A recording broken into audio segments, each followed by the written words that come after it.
Le CV Campus France joue un rôle fondamental dont tu ignores. Lorsqu'un CV est mal fait, c'est presque fini pour toi. Oublie les procédures Campus France. Lorsqu'un CV est bien fait, c'est déjà un pas vers l'avant. Pourquoi je dis cela dans cette vidéo aujourd'hui? Ayant fait beaucoup de CV dans ma vie jusqu'à présent, j'ai fait des centaines de CV, que ce soit pour moi, pour des personnes qu'on a également accompagnées, on a fait beaucoup de CV. Et il y a des erreurs fondamentales à ne pas commettre. Je précise bien cela. Avant, je n'avais pas une formation qui me permettait de rédiger mieux un CV efficace. Qu'est-ce que je faisais? Je candidatais, je faisais des CV, candidatais.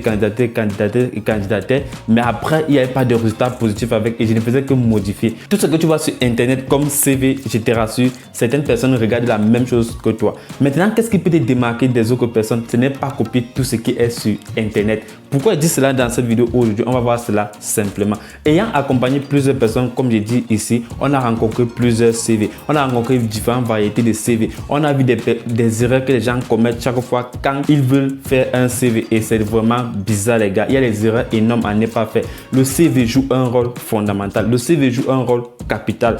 Donc aujourd'hui, on va voir les erreurs à ne pas commettre dans son CV. Et précisez bien pourquoi. Parce que le CV, c'est le résumé de tout ton parcours. C'est en quelque sorte comme si on te disait de faire le résumé de ta vie sur une seule page. Donc ta vie professionnelle, ton parcours académique, tes expériences, tes stages, tes formations. C'est sur une seule page. On va voir comment tu synthétises cela, comment tu expliques. Et ça montre en quelque sorte comment tu t'organises en fait. Donc à travers ton CV, on peut déjà voir qui tu es. Il y a deux catégories de personnes, tu vois. Les personnes peuvent avoir les mêmes expériences, les mêmes parcours, mais au niveau du CV, on prend l'autre et on laisse l'autre. Pourquoi? Parce que l'autre n'est pas organisé. 2, il fait tout à la légère. Donc aujourd'hui, on va voir les erreurs à ne pas mettre dans son CV. Avant d'entrer dans le vif du sujet, si ce que j'ai à dire aujourd'hui te plaît, laisse-moi un like, ça me fait plaisir. Abonne-toi si ce n'est pas encore fait et surtout, partage la vidéo pour aider le maximum de personnes. Si tu ne bénéficies pas encore de notre programme d'accompagnement, c'est le moment pour toi de le faire. Pourquoi? Parce qu'en réalité, notre agence a mis un système adéquat pour toi d'avoir l'admission en toute tranquillité. Donc, il faut aller rejoindre des personnes qui bénéficient déjà. Tout est détaillé. Le lien en description de vidéo, tu auras accès presque à tout. Donc, tu n'auras plus à te soucier de ton CV, de ta lettre de motivation, tout est structuré. Le choix d'université, en réalité, on t'accompagne du début jusqu'à la fin de ta procédure. En réalité, c'est 249 € et tu peux payer en plusieurs tranches. Donc, va réserver ta place à 14 €. Fonce le lien en description de vidéo. Tu n'as qu'à nous écrire, tu dis Ismaël, je viens telle vidéo. Vous avez dit 249 €. Car c'est très important. Se faire coacher fait la différence. Ok, encore dans le vif du sujet. Dans un CV, il y a des choses qu'il ne faut pas mettre. Qu'est-ce qu'il faut mettre dans son CV et qu'est-ce qu'il ne faut pas mettre dans son CV? Commençons par ce qu'il ne faut pas mettre dans son CV. Lorsque tu fais ta procédure pour la France, lorsque tu fais un CV, bon, ça va même t'aider, que ce soit CV stage, CV alternance, peu importe, il y a des choses à ne pas mettre dans ton CV. La première chose à ne pas mettre dans ton CV, c'est ton statut matrimonial. Ça ne t'aide vraiment à rien. Tu vas voir sur Internet, il va mettre célibataire, marié, on s'en fout de ça. On s'en fout, s'occupe de l'espace pour rien. C'est vulgaire, il faut enlever, ça ne fonctionne plus. Comment il va encore vous dire cela, les gars? Sur un CV, on ne met plus statut matrimonial. Ça n'a plus d'importance, tu enlèves cela. Deuxième chose à enlever également dans ton CV, c'est les photos où tu es vraiment strict, tu es vraiment sérieux, avec le visage froissé, comme c'est une photo d'identité. Ça ne fonctionne pas. Lorsque tu veux faire un CV, en réalité, prends une photo professionnelle, mais où tu es souriant. C'est très important. Pourquoi je dis cela? Par exemple, tu prends une photo, tu es enseignant, tu prends une photo d'une salle de classe, là où tu as la blouse, tu souris, on voit le tableau, c'est parfait en fait. Pourtant, si tu prends une photo là où tu es vraiment sérieux, une photo vraiment sérieux comme ça, ça ne donne pas en fait. Ça fait peur, ça frustre. Oh, ton CV est censé attirer. Maintenant, si tu n'es pas très à l'aise avec les photos, si tu n'as pas un très bon visage pour les photos, ne mets pas de photos sur ton CV. Ce n'est pas obligatoire. Tu vois. Donc en réalité, si tu sais que ta photo peut te causer un problème, ne mets pas. Mais si tu sais que ça peut te favoriser, mets ta photo. C'est très important.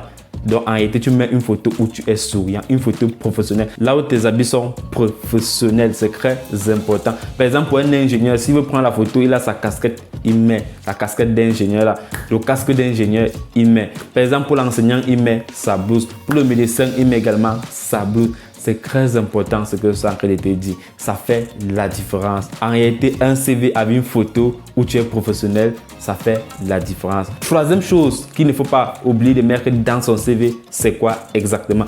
En réalité, dans ton CV, mets le titre. Mets le titre de ton CV. Par exemple, qu'est-ce que tu fais en ce moment et pour quelle est la formation que tu candidates? Par exemple, quoi? Je vais prendre un cas simple. Si je fais licence chimie et que je vais candidater à l'université de Grenoble chimie également, je vais mettre peut-être étudiant en licence chimie, recherchant une formation en licence chimie également en France par exemple, ou bien à l'université de Grenoble, ainsi de suite. Là, tu as mis le titre de ta formation. Ça fait la différence. Certaines personnes ne mettent pas le titre de la formation. Qu'est-ce que les gens ne mettent aussi dans le CV qui peut créer toute une différence? C'est quoi exactement? En réalité, vous ne faites pas les phrases d'accroche. La phrase d'accroche d'un CV fait toute la différence. Comment faire une phrase d'accroche dans un CV? Parce que si tu peux mettre la phrase d'accroche dans un CV, ça crée problème. Tu vois, en réalité, on te dit même que mieux tu ne mettais pas. Raison pour laquelle ceux qui sont accompagnés chez France Études, on leur montre ce qu'il faut mettre dans la phrase d'accroche. Qu'est-ce que la phrase d'accroche? En réalité, tu mets ton nom, tu mets le titre et ce qui vient, c'est la présentation. Donc, c'est un petit paragraphe qui parle un peu de toi, tes aspirations et tes projets à long terme, quoi. Donc, c'est comme une petite lettre de motivation. Et ça, c'est une touche vraiment personnelle. Ça fait la différence. Et ça, tu ne vois pas trop ça sur Internet. Même si sur Internet, ce n'est pas bien détaillé. Tout le monde copie la même chose. Et France Études est là pour faire la différence, pour personnaliser cela. C'est pour ça que nous sommes vraiment expérimentés dans ce domaine. Si toi tu nous regardes en ce moment, c'est parce que tu sais que nous sommes expérimentés, sauf si je me trompe. Bon, en réalité, peut-être qu'on se vend, je ne sais pas. Donc, en réalité, ces éléments à mettre dans son CV, ça crée la différence. Et un CV bien structuré, c'est très important, comme tu es en train de suivre là. Et dans ton CV, n'oublie pas de mettre les expériences. Seul le parcours académique ne se fait pas. Seule la formation ne se fait pas. Mais si tu mets les expériences dans ton CV, ça fait la différence. Lorsque je parle d'expérience, qu'est-ce que je parle exactement? Lorsque je parle des expériences, je parle de stage, c'est une expérience. Projet, c'est une expérience. Tu n'as pas fait de projet dans ta vie? Tu n'as pas fait de stage? Bon, ok, peut-être que tu n'as pas fait de stage. Mais les projets, forcément, tu as fait un projet. Certaines personnes appellent ça exposé. Mais est-ce que ce projet cadre avec ton parcours? Est-ce que ça cadre avec ta formation que tu souhaites faire? Est-ce que tu utilises également quoi? Les logiciels qui cadrent avec ta formation. En réalité, tout ce que tu utilises et que tu sais que ça peut t'aider à avoir la mission, tu mets. Un seul logiciel peut faire, on te prend et on refuse l'autre. Raison pour laquelle je vous dis, les notes ne suffisent pas sur Campus France. Tu peux avoir 15 de moyenne si tu es à l'université de Maroua au Cameroun. Celui qui a 14 de moyenne, il est à l'université Yaoundé 1 au Cameroun. On prend celui qui a 14. Donc en réalité, arrêtez de dire que les notes comptent, les notes ceci, les notes. L'université compte d'abord. Tu penses que quoi? Je prends un cas simple. Moi, je suis un agent de comité de sélection. Cette année, j'ai pris 3 Camerounais à l'université Yaoundé 1.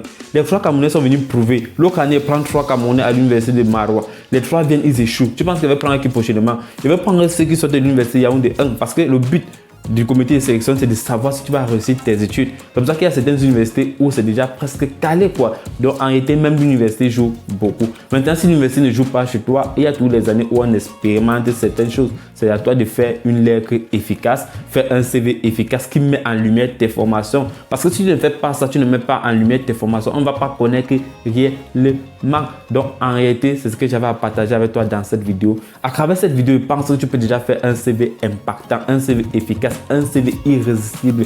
Donc en réalité, le secret du CV a été dévoilé à travers cette vidéo. J'espère également que cette vidéo t'a beaucoup aidé. Comme d'habitude, tu connais déjà, like la vidéo, partage, abonne-toi et surtout bénéficie de notre programme d'accompagnement. Tu ne vas jamais regretter parce que ce programme d'accompagnement va t'aider à trouver ton job étudiant ici qui gagne jusqu'à 25 € l'heure. Ça va t'aider également à trouver ton boulot facilement ici en France, ton job étudiant et après trouver le job de ta vie. Parce que c'est une expérience. C'est 3 années d'expérience qu'on te transmet en moins d'une année. Donc en réalité, ce n'est pas que question de 249 €, mais c'est question de toute une vie. Donc c'est une formation pendant une vie. Donc cette formation va t'aider toute la vie. Tu vas transmettre ça à des générations, ainsi de suite. Et notre but, c'est d'aider le maximum de personnes. Le lien en description de vidéo. C'était Ismaël et surtout, like la vidéo si ce n'est pas encore fait. J'attends que tu finisses de liker la vidéo. Ok, si c'est fait, prends soin de toi, prends soin de tes proches. Et surtout, reste en prière si tu es croyant. Ciao.